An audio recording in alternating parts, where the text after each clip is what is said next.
Well, guys, hello and welcome to the Bitcoin Mentor podcast. I'm delighted to be here today. My name's Jake Woodhouse and your host of this series on an ongoing basis.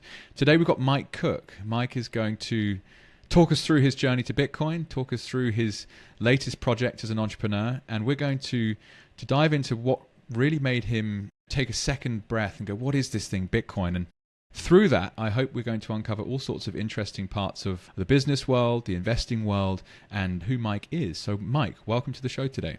Thank you, Jake. It's a real pleasure to be on here as your first guest. And I almost feel like we've done this before since I've listened to so many of your podcasts, and we've had quite a few chats over the last several months. And it's nice to launch this. So good to be here. What I want to do is wind the clock back, Mike, and think about, perhaps where you started life and teach us, what were some of the most important things that you learned as a young man, and what did you study, and how did you kick off your professional career? Sure. I come from a line of business people and salespeople in my family, and my dad was influential in my life growing up, encouraging me to pursue a career in business, consider a career in sales, of which I did.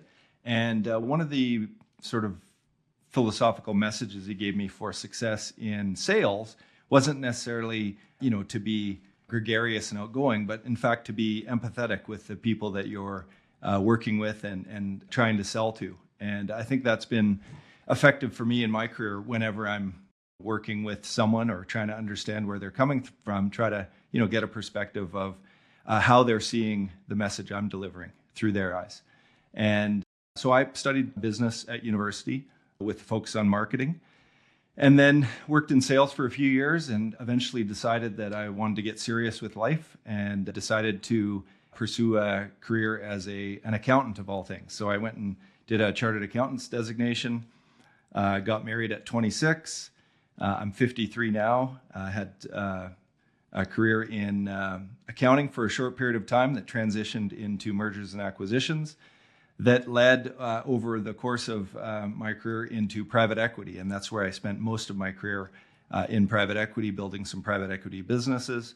And for those of you listening that don't really know what private equity is, for us it was investing capital on behalf of private investors in private businesses and streaming the cash flow from those businesses to our investor base. So we were fundamentally focused on finding good quality businesses that generate cash flow, that were resilient, and that would be long-lasting. And there might be a little bit of a piece of that, the long-lasting, low time preference piece when we're reviewing businesses that may be translated over into Bitcoin as well, have a low time preference.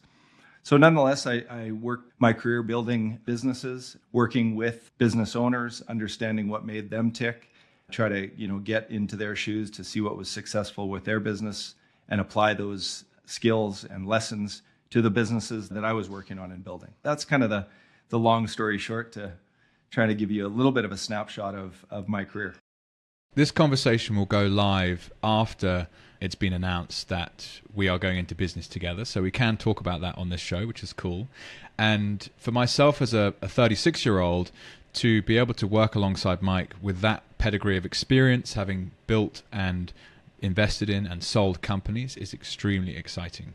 And so for anyone out there that's thinking of looking at Bitcoin Mentor as a business they want to be a customer of or equally be a part of, then it's that kind of, let's say, orchestration from the top that made me very excited. And so we will be starting Bitcoin Mentor Australia and looking to really build on the products and services that you've developed at Bitcoin Mentor in Canada with Ben.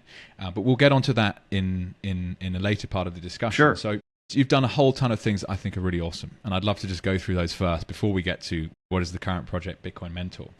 I looked at accounting as a really good start to life, but never did it. And I now I can work my way through a set of accounts, but I don't get it as well as someone who did 3 years at EY doing the audit course, for example. Right. So for those of you out there that haven't done that, like myself, what does accounting teach you? And what were some of the really important lessons that you took into the business world as a result of studying that?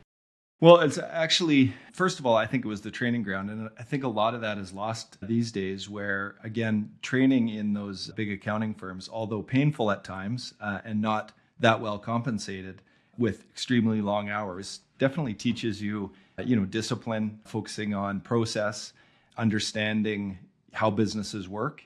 It's not necessarily even so much the accounting side of it. It's just accounting is kind of one of the components of any business, and that's, sales, operations, or finance, or whatever the case may be. Every business has those fundamental elements. And when you're sort of on the accounting side and on the audit side, you're working through the business process to understand how cash flow is generated, how expenses are managed.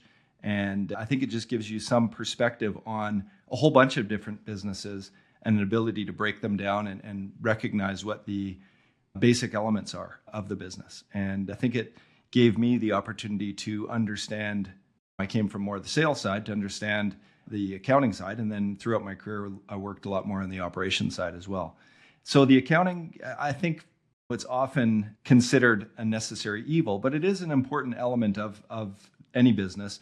And for me, the real focus was taking that fundamental element and then really understanding sort of the financial side, how a business is structured, what the balance sheet is made up of, how to tear it apart, analyze it, where the weaknesses are, where the strengths are, how cash flow is generated, how that turns into different assets on the balance sheet, all that kind of stuff.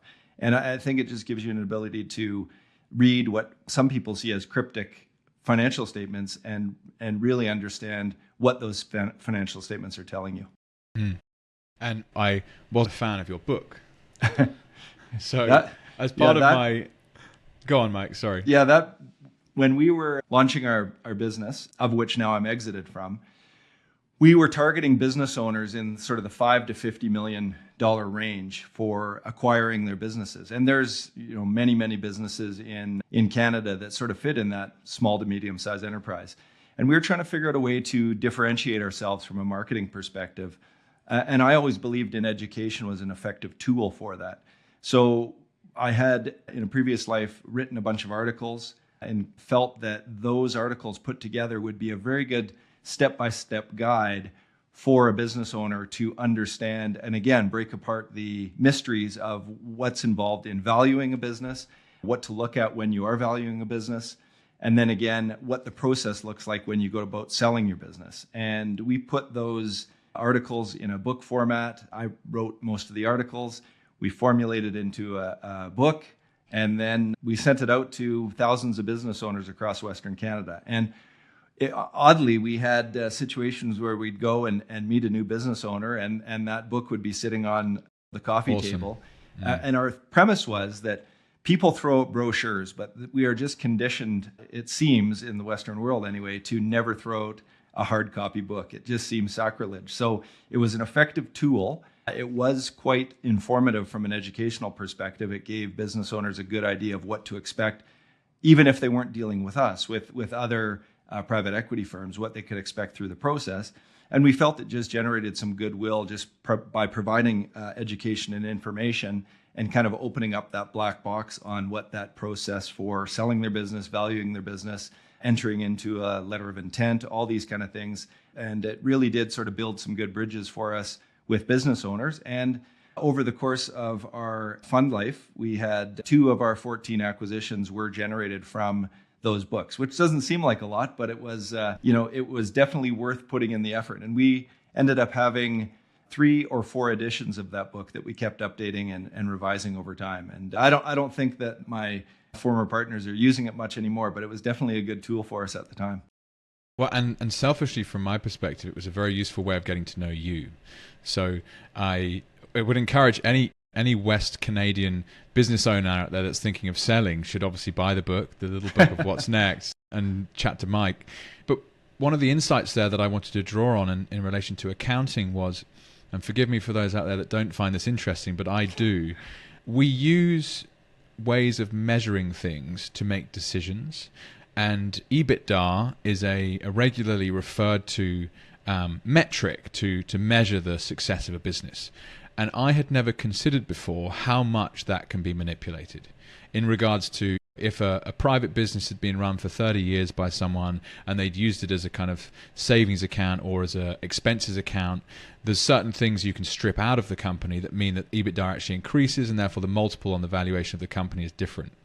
And without getting too much into the weeds, it was super interesting to hear like what your area of expertise was and what a background in accounting does is I don't want to call it read the tea leaves, because the information's there. You're not making it up. is, yeah. But it's like, if you don't know how to read it, then you can make mistakes, essentially.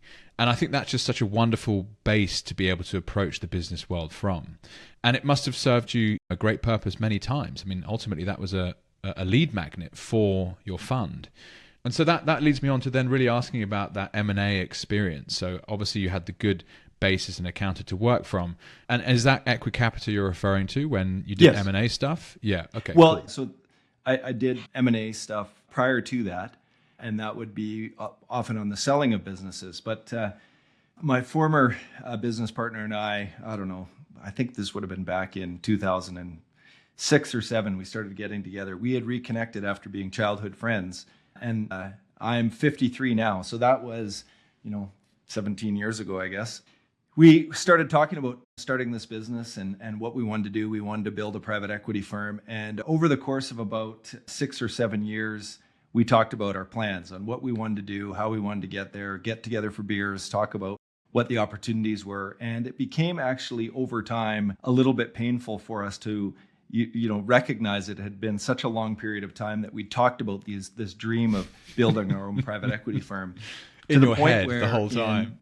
Yeah, it was fun to do, but I think even our wives were starting to wonder, what are you guys talking about all the time? You're planning on doing this, but nothing ever seems to take hold. So we kind of gave ourselves a bit of a deadline of, I think it was December, and I'm forgetting the dates a bit here, but I think it was December of 2012, I think, that we said, unless we have something materially in place to get this business rolling by December 2012, we can never talk about it again, because we didn't want to be those guys that look back and said, what if we would have done it? The magic kind of happened when we, put a line in the sand and said, we can still get together and talk about sports and that kind of stuff, but never can we talk about this again. So we started to create some momentum and activity, and we were successful in launching that business in January of 2013. And then we started raising our first capital with our other partner in June of 2013. And it was one of the most successful launches for a fund of our type in Canada at the time. And we ended up raising a fair bit of capital with Equicapita. And then we had another couple firms, an energy firm and a private credit firm that we launched over that period as well. And we did a lot of amazing things. And one of the downsides of that, though, was I realized through that process that I was a bit of I was going to say alcoholic, but workaholic. And, through that lockdown period, I was able to recognize that, wow, I'm working too much and life is passing me by with my wife and kids. So that was actually a blessing in disguise in more ways than one. So was able to sort of reconnect and get focused again on what really is important. And that was obviously family. But it was actually also a real, and I think a lot of people listening might be able to relate to this, it was a real stepping off point from going to, listed Bitcoin saver or investor into a very active Bitcoin saver and investor through that period, because we all had more time on our hands to focus on different things. And with the advent of remote work and things like we're doing now, you're just at home more and you're more efficient. So through that period of time, I spent, countless hundreds, thousands of hours researching Bitcoin, what it all meant, what I had already, allocated some capital to, and what it was all about. So I don't know if that was the segue you were looking for, but that's kind of what happened through that process. I mean, as what we now call ourselves Bitcoiners, it doesn't take long in a conversation for Bitcoin to come up, right? Yeah. We're 15 or so minutes into recording this, and that's almost quite long in a sense. Yeah, I think what I'd really like to highlight to anyone out there that's listening is that when you have 20, 30 years of a very high pedigree of business experience and something catches your attention, it's for a reason. And I, as an investor, I like finding that. Because it's like, why do they do that? What do they know that means that they see value in this thing? What has sucked them in? So let's try and flesh that out a bit more. You had this moment where you realized the businesses you were working on weren't necessarily working for you in a personal capacity. And then this thing called Bitcoin came along. So I often think there's probably 4 or 5 major touch points that someone needs to have before they go, oh, it's actually a big deal. I need to learn more. Do you think that was the case with yourself, Mike? And could you remember back, what were the moments that made you dig a little further? Well, I think so. I think a lot of us, I kind of would like to say I kick myself for not allocating much more capital to Bitcoin earlier. But I think had I not understood it the way that I do now, I wouldn't have hung on for the long ride that we've been on.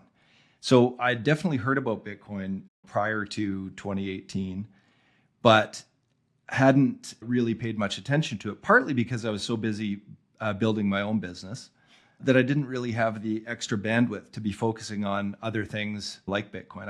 It was a peripheral sort of idea that had been sort of out there, but I hadn't really focused on it.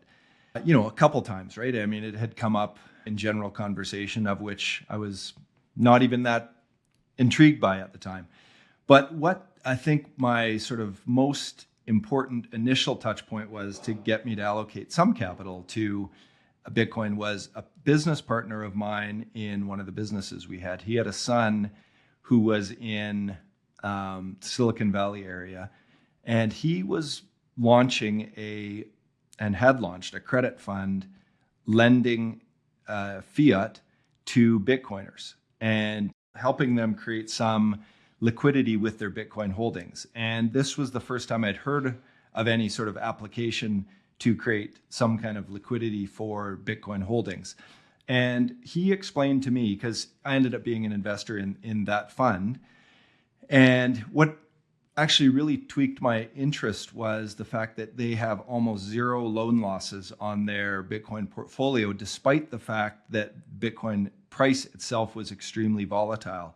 And he explained to me that the people that put their Bitcoin up for collateral, and they were not rehypothecating it, they were basically just holding it and charging a meaningful interest rate on the Bitcoin loan, or on the fiat loan with the Bitcoin collateral.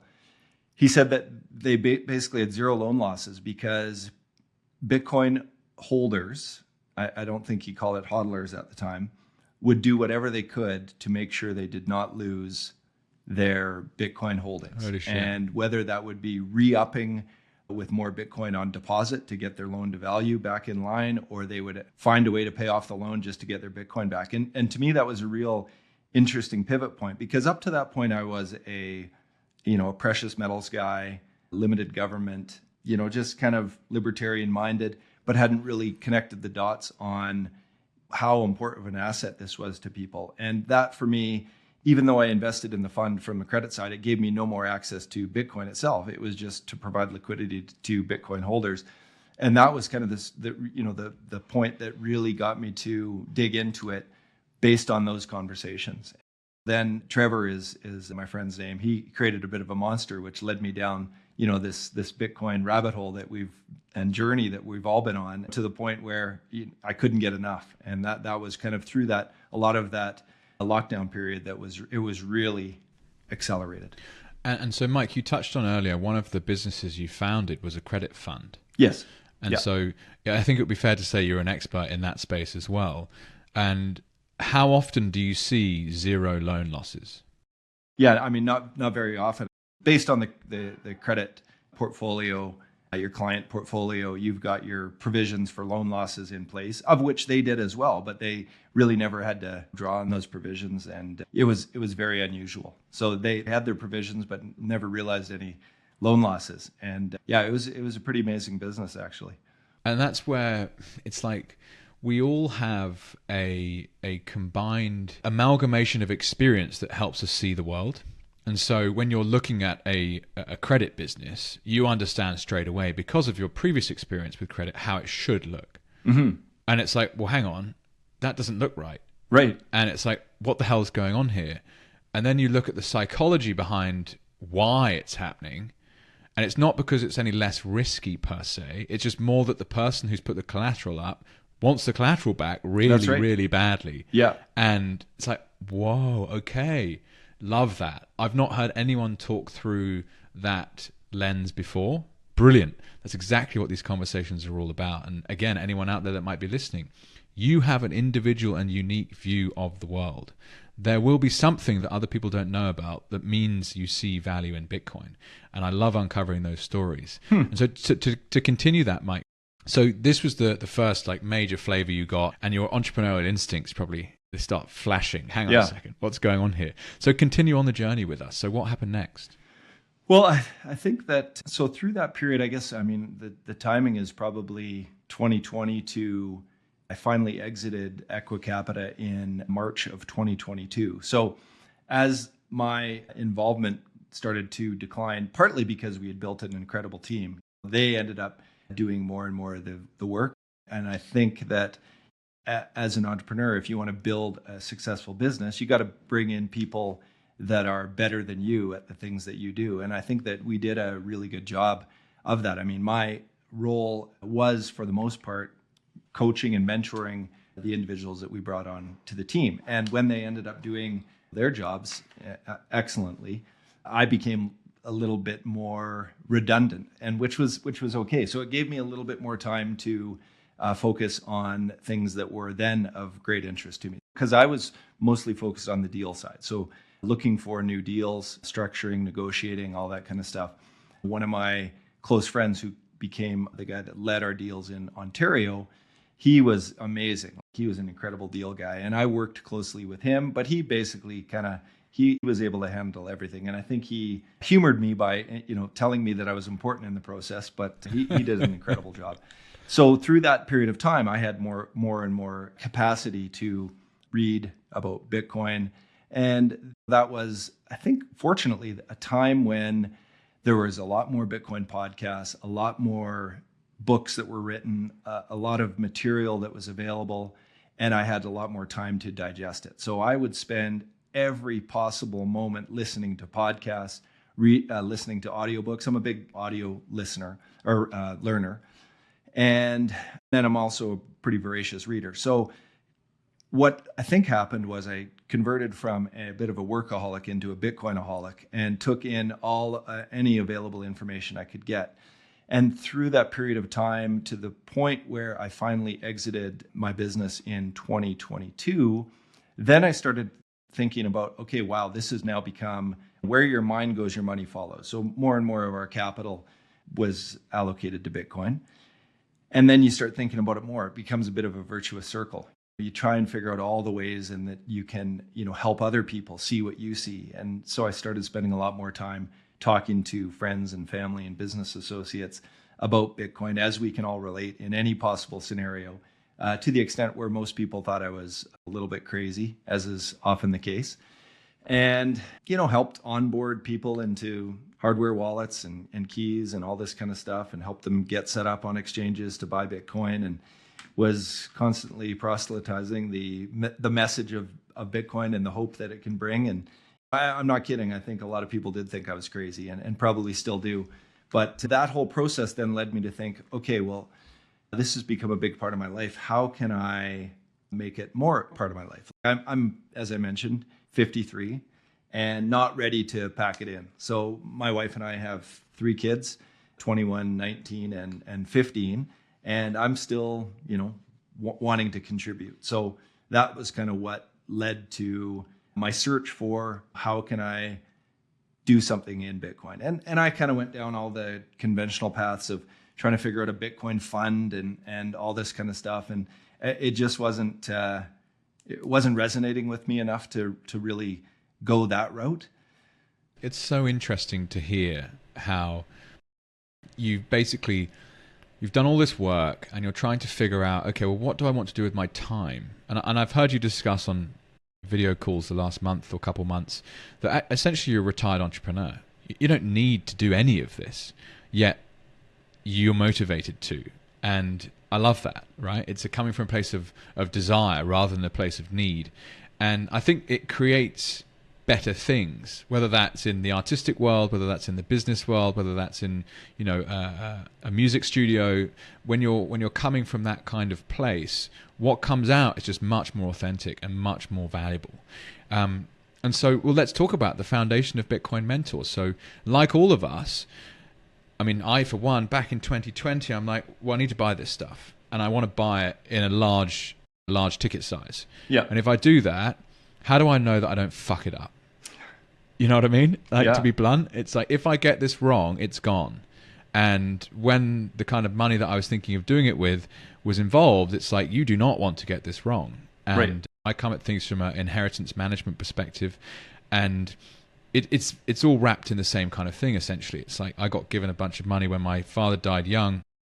What the hell do I do with this stuff? And I'd spent a decade trying to figure that out, and it's just become Bitcoin, Bitcoin, Bitcoin, Bitcoin. It's the best tool at storing value over time with the best property rights, and you can name all the different brilliant things for it. But equally, how do you do it? And you're figuring out self-custody for the first time. You're figuring out what might be your inheritance protocol, which is essentially like a little treasure map that you hope your wife could decipher in moments of grief. Like, who knows, right? Right. So I feel that pain, and I think plenty of other people do out there as well. What was it, though, that was the spark to go, okay, do you know what? I want to do this myself, and I want to start to build a business. And one of the things that's really drawn me towards working with yourself is I was basically trying to figure out a coaching program to help people through this process of reallocation and to get it set up effectively on the back end. And what you've managed to do is essentially productize what I was thinking. And it draws on your consultancy experience from before, for sure. But yeah, was there a moment you were like, I can do this, let's do it? And if I could draw on one phrase you used actually when you joined Ben on Why Are We Bullish was, we're going to throw our hat in the ring and see how we get on. And I love that approach.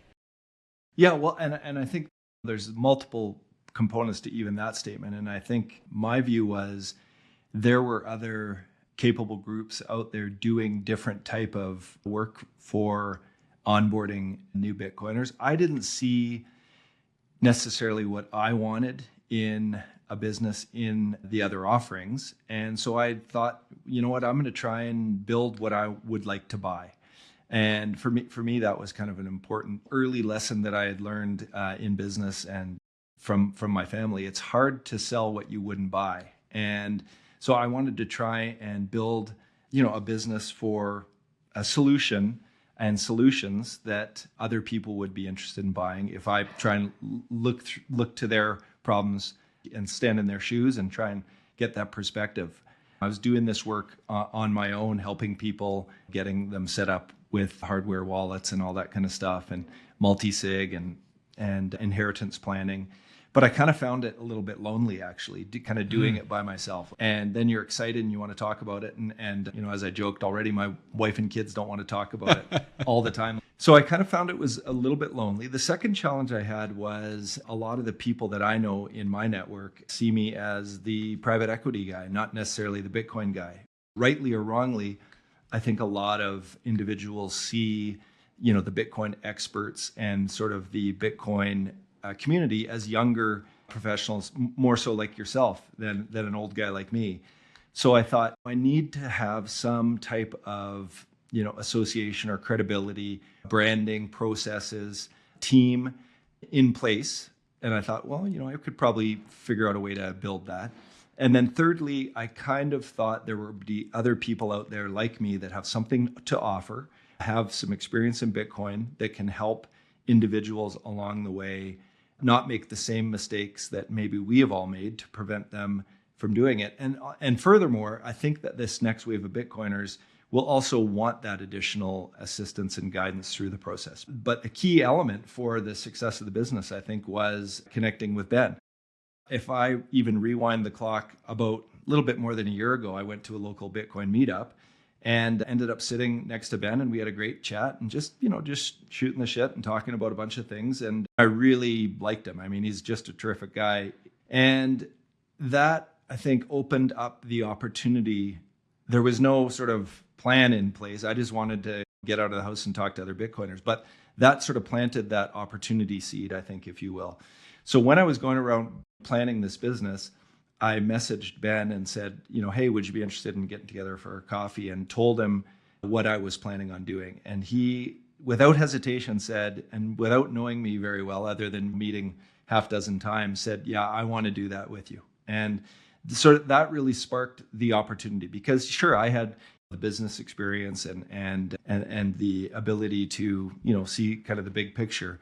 But Ben's experience and platform and educational perspective and leadership in the space, as well as his celebrity status, kind of really made a nice compliment for us as a team. And that's kind of what really spurred on to say, okay, let's go, let's do this.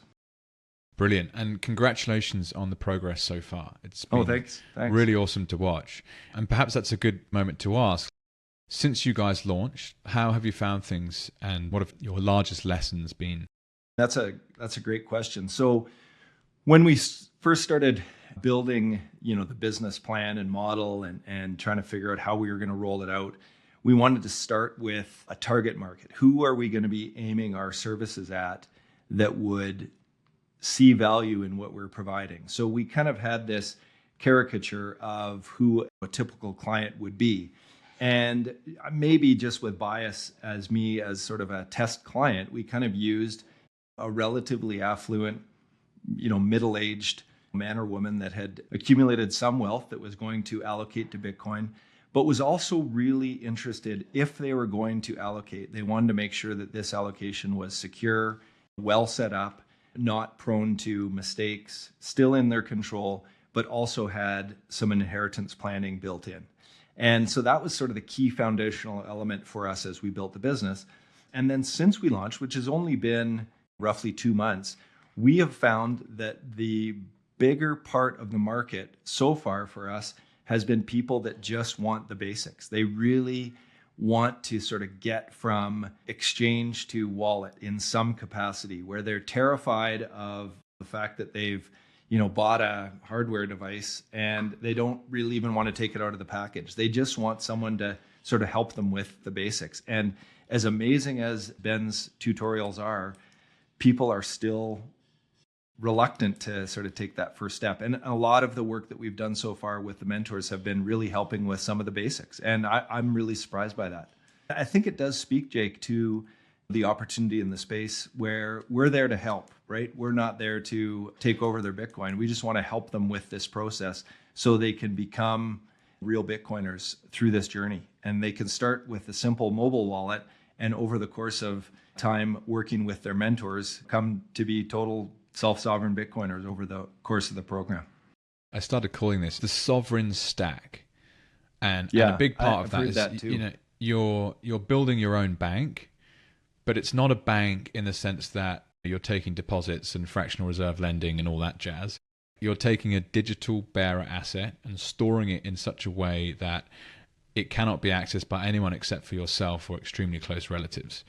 The fact that the network is built how it is, it cannot be debased, and therefore it can't be taken from you. And it's like, oh my God, this is absolute mecca for store of value digitally. And we're just incredibly lucky to have learned about it earlier than most people. I mean, it's as simple as that. It's just insanely lucky that I knew 4 or 5 things that meant that eventually I'm like, this is actually something I really need to take notice of. And, you've talked us brilliantly through why that was the case for yourself and your career. And so what I'd like to think too that, I mean, as you said, you learned and you were exposed to this. And I think that's the exciting thing that I've found in the conversations I've had so far. And I think that's the case with our mentors as well, is that you're sharing in this journey with a lot of the people and helping them see what many of us already see. And it's kind of empowering and energizing to go through this process and help people along this path. It's a different kind of service where you feel like you're really, truly helping someone. And it's awesome. That actually brings back to mind your comment you made about you can't sell something you wouldn't want yourself, or you don't own yourself. And it's the same thing. Like, every day I feel so blessed to have got to where I've got. I'm much more confident about the future. I'm much more focused on long-term, low-time preference living. And that's because of Bitcoin. I no longer have this like huge headache when it comes to looking after what is your wealth. Like, how do you do it? And someone else, you have to like outsource this problem to them, and they charge their 1%, and their buddies in their funds charge their 1%. Before you know it, you're getting a report at the end of the year that's a portfolio of stuff. You have no idea what it is. Right. And they're like, well done, you got 4%. And you're like, well, what does that mean? Well, it means we did our job. You're like, okay, right. But like, where's inflation? Oh, CPI is at 3%. Yeah, but where's actual inflation? And then you start asking about purchasing power. And they're like, oh, well, we don't really use purchasing power. We just use dollars as a metric. It's like, well, the purchasing power is disappearing. And what we should all say is you're sacked, Exactly. Right? You're not doing your job. You're not being a wealth manager. And so there's this extraordinary process, like actually Bitcoin can do this for you. Bitcoin solves the wealth problem. But how do you buy Bitcoin? And how do you make sure you own it correctly? And how do you do that? And so we're lucky in the sense that we found this out. We've been through the journey, but now we can teach people. And I think you're so true in that sense. One of the reasons I'm so excited about going into business together is that I feel fucking great. And I can get other people to feel like this if they follow this journey from a financial perspective. And that's really, I guess, what Bitcoin Mentor is, isn't it? That's what really compelled me to get involved. It was a business model that you created that enabled us to meet people where they're at, regardless of where they're at. Yeah. And I think that's very powerful. Well, and I think that, I mean, going back to that first connection we had, I think that was what interested you in Bitcoin Mentor as well, is we're not necessarily even selling anything. We're just kind of helping people with their journey and providing a service along the way, whatever it is they need. And I think that I don't want to speak for you, but I think that was that's true. One of the things that you found interesting and compelling about the opportunity. So yeah, I mean, I think I'm likewise excited about Bitcoin Mentor Australia as well. Let's take a pause and focus on that for a moment. So why was it that you wanted to expand the brand Bitcoin Mentor? And I got a video message from you probably 4 months ago now, which I showed to my wife at the time because I was so excited about it. But you were very, very clear on what you wanted. So perhaps you could talk people through, what the process has been there to the starting of Bitcoin Mentor Australia as well. Sure. Yeah. So, I mean, we, being Ben and I, felt that an important part of our business is obviously getting the message out there. If we're going to onboard this next wave of Bitcoiners, we need to actually start telling the story for those that aren't yet Bitcoiners. And a big part of that is, communication through different types of media. And I had, as I mentioned to you, had been a big fan of the work that you had done and was a regular listener of your podcast episodes and always felt something like a connection. I don't know. I mean, I've listened to a bunch of podcasts and some of them didn't hit me, but I really liked your approach and your ethos. And I felt, although I have not met Jake, I kind of feel like he's the kind of guy that we need on our team. And I emphasize team because that's the only way you're going to build out a good business and serve clients is through having sort of a common, culture and ethos within a team. And we can't build a business on our own. And I feel that the best way to do this is the way that I'd sort of built businesses in the past. We're called Bitcoin Mentor, but I feel a big part of my job is also mentoring our mentors on the business side, how to think about business. And I think that in order for it to be effective in different regions like Australia and New Zealand and South Africa that you guys are going to look after, we need people on the ground that understand that region, the people in that region, and that can sort of help those mentors grow in their mini businesses within Bitcoin Mentor. And I felt that you would be good at that. So without, meeting you, that was kind of the essence, I think, of the message that I sent you. I don't totally remember all of it, but I think that was part of it. And I think we're kind of keeping me a little bit at arm's length saying, I only send messages in Signal. And that's what I did. And I think that I tried to be as real as I could and send you that message. And obviously it hit. And then since here we are then, now.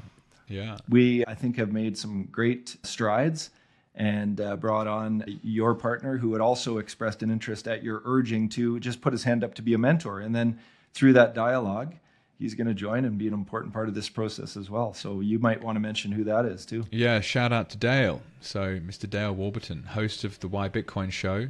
Much like yourself and Ben, we first met at a Bitcoin Bush Bash, which is one of the meetup groups and events. There's 3 or 4 a year here in Australia. They're all in kind of far-flung geographic spots that came out of all of the lockdown stuff that was happening here, actually. So the founders were in different states, and there were moments when the lockdowns weren't quite as severe, and so they decided to drive, thousands of kilometers to meet up with each other, and announced it online. And before you know it, there was suddenly a Bitcoin meetup.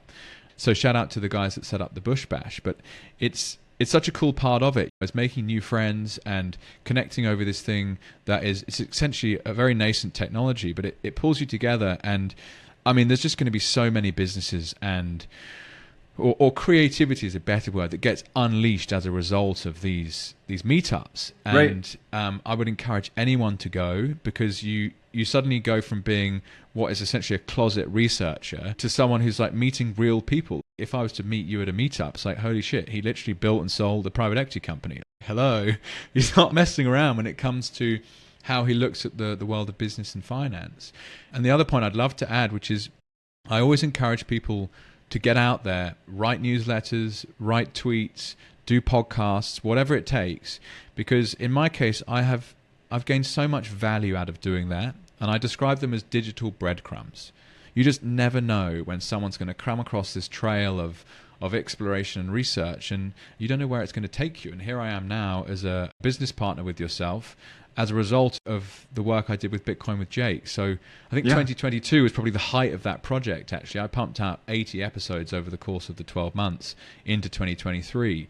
And I still get people, liking and commenting on stuff and contacting me about it. So, yeah, encourage anyone out there to do that. Well, Mike, what a journey you've taken us on. Thank you so much. And to summarize, so Bitcoin Mentor Australia is a partner of Bitcoin Mentor in Canada, and we'll be focusing on building the business out in this region of the world. Obviously, time zone helps. So anyone that's interested in what we might be doing, check out bitcoinmentoraustralia.com. Initial stage, it's Dale and I building things here. So as we close out the conversation, Mike, is there anything else that you'd like to touch on that you would want to teach people about yourself or about Bitcoin Mentor, or where you see the future as we close up this conversation? Yeah, sure. I think that how we kind of structured the onboarding, if you will, is I encourage anyone to reach out, check out our website, bitcoinmentor.io. Hit the link for book a session. I've made myself available for free executive discovery sessions where you can just ask me anything, find out what services we offer, how we fit you with a mentor, and we kind of go through a process. And I try and give you a sense for what the process is all about. Please don't hesitate, because it is kind of the highlight of my day when I see a new meeting pop up and I get an opportunity to meet a new emergent Bitcoiner or a Bitcoiner who has a super complex problem, which has arisen as well. I love it. I love talking to people about anything about Bitcoin, whether it's a challenge they've had or something they're thinking about and they're not ready to do. And it truly is a highlight of my day. And yeah, please reach out and connect for a free session, and we can chat about what you're looking for, or what's on your mind, or anything like that. And likewise with Bitcoin Mentor Australia, I think, Jake, you're going to take that role too and start having those meetings with people and trying to fit them with the right mentor. Yeah, so just to riff off what you mentioned, I'll be doing the same thing in this time zone. So as a first point of contact with the business, I will be opening the calendar for 30-minute sessions to meet you where you're at, find out what it is that you need, and then point you in the direction of where we can sell you that expertise. So it'll be a case of seeing how things go at launch and seeing who actually is interested.